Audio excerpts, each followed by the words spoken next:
In 1964, Chevron subsidiary Texaco drilled for oil in the Amazon rainforest in eastern Ecuador. Over the next 30 years, Chevron intentionally dumped over 16 billion gallons of toxic waste into streams and rivers, contaminating an area the size of Rhode Island.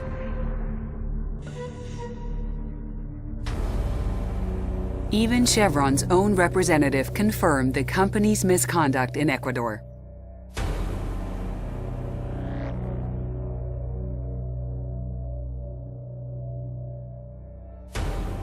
Rather than line its hundreds of oil pits with protective materials, rather than remove highly toxic chemicals, and rather than following common industry practices, Chevron chose profits over social responsibility by ignoring industry standards.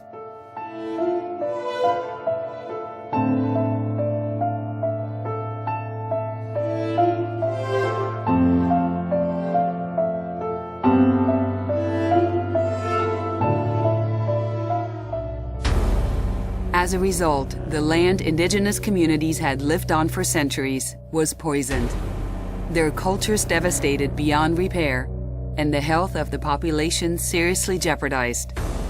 The area became known as the Amazon Chernobyl. The company clearly knew what it was doing was wrong and ordered its employees to destroy company documents showing the contamination.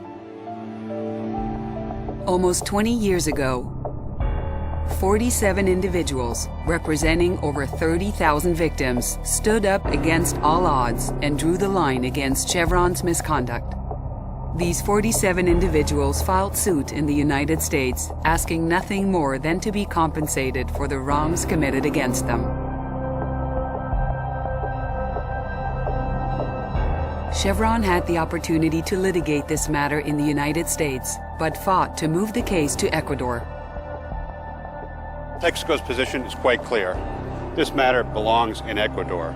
Chevron spent nearly 10 years pleading with U.S. courts for the case to be sent to Ecuador, later vowing a lifetime of litigation and a threat to fight the case until hell freezes over.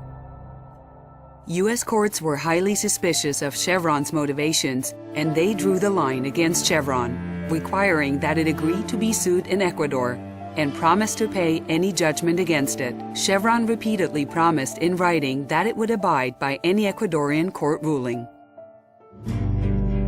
A trial record consisting of 220,000 pages, 100 expert reports, and 64,000 soil and water tests, and a 188-page decision by an Ecuadorian court revealed the obvious.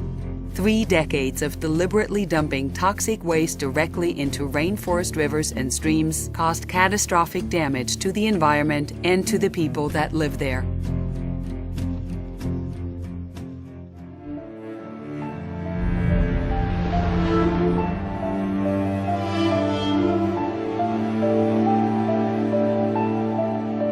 The trial court stated, natural water sources have been contaminated by the defendant's oil and gas activities. And also, the acts of Chevron are clearly conduct amounting to gross negligence. But Chevron broke its promises to U.S. courts, ignores the damage to the environment, and even now refuses to apologize to the victims.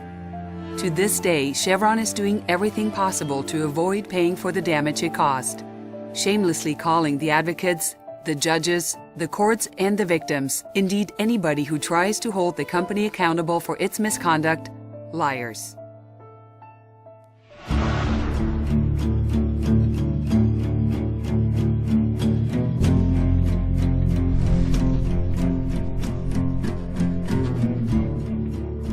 Chevron wants you to believe that 16 billion gallons of toxic waste was harmless, that 900 unlined open waste pits leaking poisons across the land and into the water had no impact.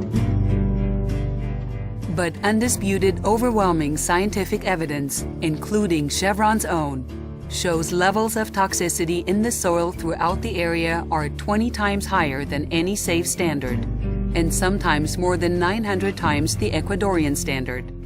Chevron's own audit reports state that spills of hydrocarbons and chemicals were not cleaned up.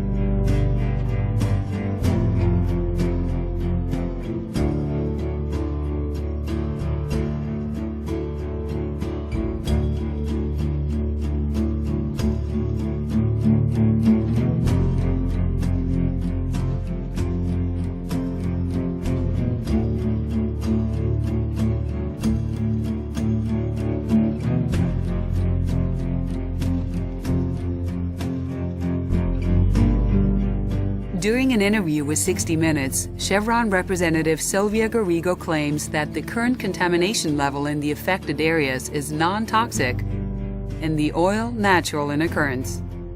I have makeup on and there's naturally occurring oil on my face. It doesn't mean that I'm going to get sick from it.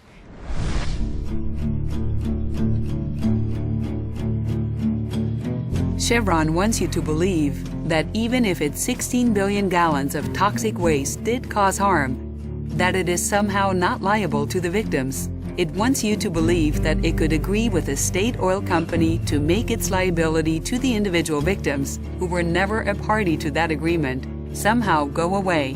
But Chevron itself does not believe what it claims publicly.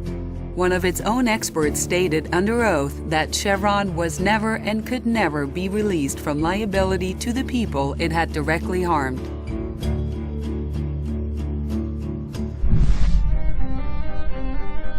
As part of its public relations campaign, Chevron also wants you to believe that the victims were duped into supporting the lawsuit against their company and that they have no lasting interest in the case. Yet these 47 representatives of a much larger group of victims have endured a 20-year court case standing for the truth. They drew the line, simply asking Chevron to fix what it broke, to restore their land and their way of living. And, despite Chevron's claim that the victims will not benefit, the court gave the victims justice. Chevron was ordered to pay for the remediation of the contaminated soil where the victims live, for the implementation of a potable water system so that they can drink clean water, for a public health system to deal with increases in cancer and other diseases, and for a restoration of the victims' indigenous communities. Chevron's refusal to accept its responsibility is the only reason the victims have yet to receive the benefits of the court's decision.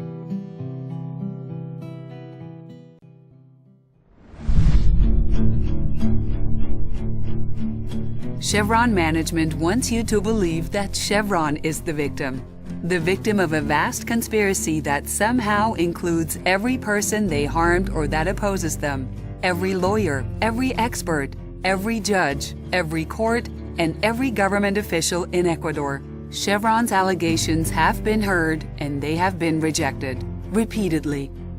An Ecuadorian appellate court, in its review of the trial court process, found no evidence of fraud, noting that Chevron's allegations of fraud lead nowhere without a good dose of imaginative inventiveness, therefore no merit has been given to those allegations. And, in rejecting Chevron's allegations, warned that Chevron would likely extend its abusive claims to foreign jurisdictions, as part of Chevron's demonstrated attempt to deprive the plaintiffs of the rights to which they are entitled in this legal action. Courts in multiple jurisdictions have similarly condemned Chevron's tactics and allegations, fining Chevron for legal action simply meant to harass those helping the victims, dismissing suits as bad faith strategic lawsuits designed to intimidate and silence, and stating that Chevron's fraud allegations amount to nothing more than hyperbole, making a mountain out of a molehill. Not all oil companies deny their misconduct. Even Chevron's competitor, BP, accepted responsibility for its Gulf spill that accidentally leaked 200 million gallons of crude oil into the Gulf, less than 2% of the sludge deliberately dumped by Chevron in Ecuador. While Chevron blames everyone but itself, BP owned up. Chevron has crossed the line and continues doing so by denying responsibility for its misconduct. Chevron's lies are evident, yet the facts are clear.